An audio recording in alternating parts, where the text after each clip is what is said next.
আসসালামু আলাইকুম গাইজ। প্রবাস জীবন কত মধুর জীবন। প্রবাসে না আসলে কখনো কেউ বুঝতে পারবে না যে আসলে প্রবাসের জীবনটা আসলে কিরকম একটা জীবন। প্রবাসে যখন একবার আসি যাইবেন, প্রবাস এমন একটা অভিশাপ, যেটা যে অভিশাপ থেকে মানুষ মুক্তি পাওয়াটা অনেক কঠিন, পায় না। আমি এরকম অনেক প্রবাসী দেখছি, তার মধ্যে আমি একজন। জীবনের সর্বশেষ সময়গুলো প্রবাসে ব্যয় করি কিছু সুখের আশায়। আমি কেন প্রবাসে আসলাম সেটা আমি আপনাদের সাথে একটু শেয়ার করতে চাই। সেটা হলো, যখন ঘরে খাবার ছিল না, আয় রোজগারের মতন কেউ ছিল না, আমি একাই ছিলাম আয় রোজগারের জন্য।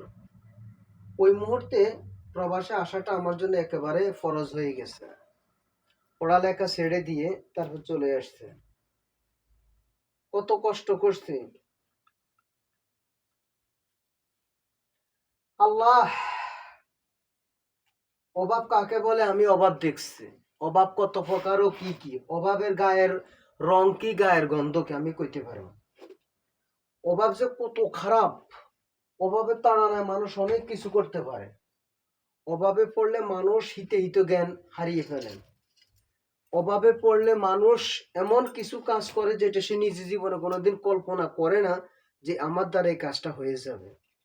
অভাবের কারণে মানুষ পারে না এমন কোনো কাজ নাই। অভাবের কারণে এমন কিছু নেই যেটা মানুষের পক্ষে সম্ভব নয়। অভাব মানুষকে এত ধ্বংস করে দেয়। এই কারণে বারবার বলতেছি, আপনারা অভাবকে ভয় করবেন। অভাব থেকে বাঁচার জন্য যা কিছু করার দরকার সবগুলো করবেন। কারণ অভাব এমন একটা অভিশাপ, হয়তো আপনারা কখনো কল্পনা করেন নাই, বা আপনারা কখনো এটা নিয়ে মাথা ঘামান নাই যে প্রবাস আসলে কত খারাপ, অভাব জিনিসটা কত খারাপ। আমরা প্রবাসে আসি অভাবের কারণে। আর কেন? যারা জানে যে অভাব জিনিসটা এত খারাপ, তারা বলতে পারবে। অভাবের কারণে মানুষ কিন্তু কাফের পর্যন্ত হয়ে যায়, মুসলিম কাফের হয়ে যায়, মানুষ হিতে হিত জ্ঞান হারিয়ে ফেলে অভাবের কারণে। এই কারণে সবসময় অভাবকে ভয় করবেন। অভাব থেকে রক্ষা পাওয়ার জন্য যা কিছু করার দরকার করবেন। আমরা প্রবাসে আসছি 2 টাকা 10 টাকা রোজগার করার জন্য। বড় সমস্যা হলো, আমাদের আশেপাশে কিছু জন্তু জানোয়ার আত্মীয় স্বজন আছে, যারা শুধুমাত্র একটা জিনিস ভালো করেই জানে যে প্রবাসীর থেকে কিভাবে টাকা বাইর করতে হয়। তারা ভালো করেই জানে। আর এই ফলশ্রুতিতে তারা কি করে,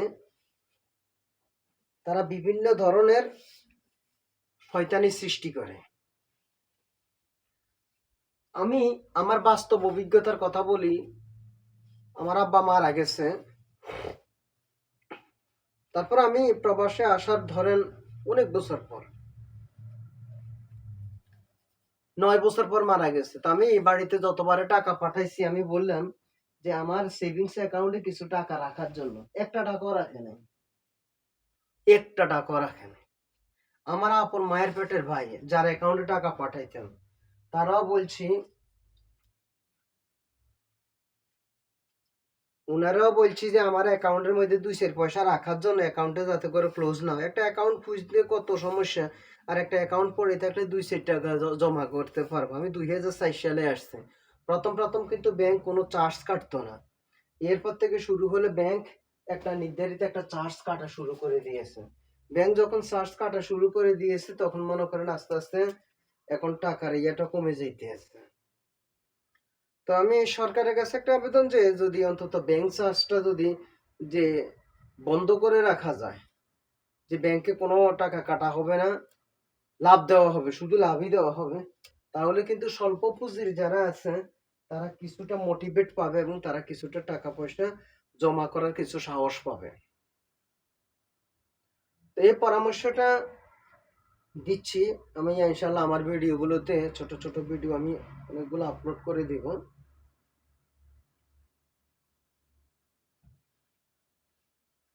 আমরা যারা প্রবাস জীবনে আসি, আমরা প্রবাসে আসার পরে যে আমরা আমাদের জীবনের মূল্যবান সময়গুলো আমরা সব হারাই।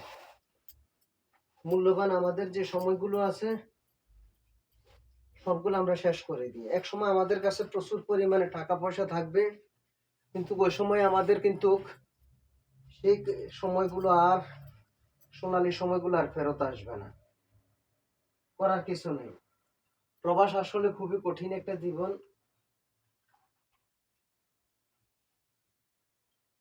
প্রবাস আমাদেরকে শুধু কষ্টই দিতে জানে।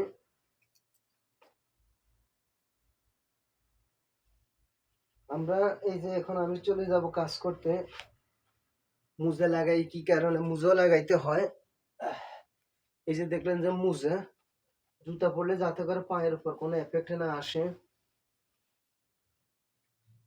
কত রকমের কষ্ট করে চলতে হয়। চলে যাব।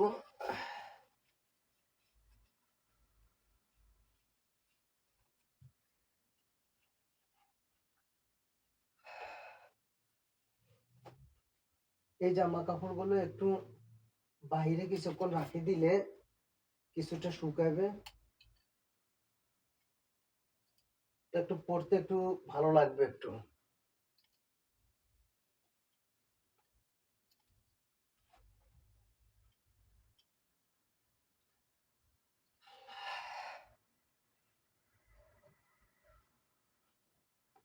লুঙ্গি অনেকগুলো হয়ে গেছে। আচ্ছা ঠিক আছে, কিছু লুঙ্গি আবার রাখি দিতে হবে। তো দেখলেন তো পুলিশের গাড়ির আওয়াজ শোনা যাচ্ছে।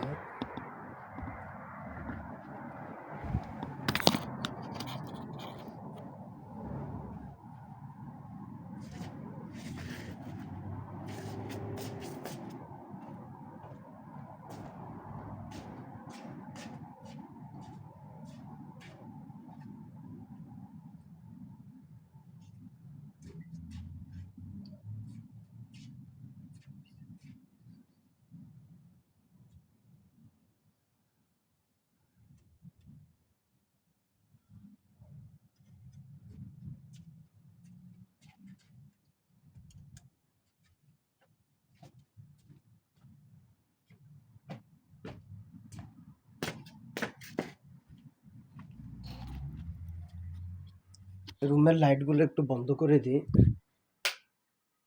পিছনে একটা আছে, সব বন্ধ করে দিলাম। তো এখন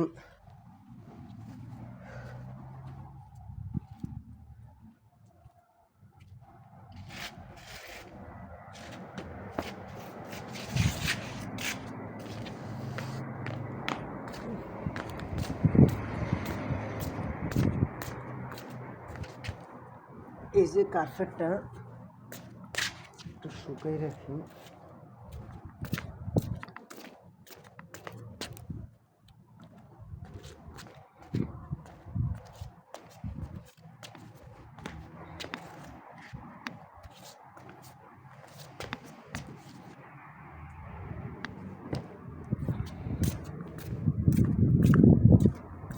আল্লাহ,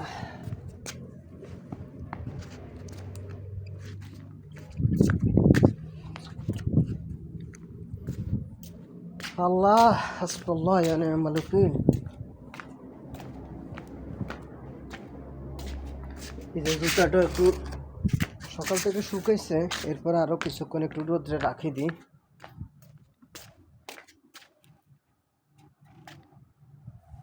পরে একদিন মাঝি বসে ধুই পরিষ্কার করে রাখবো। জুতা আরো আছে।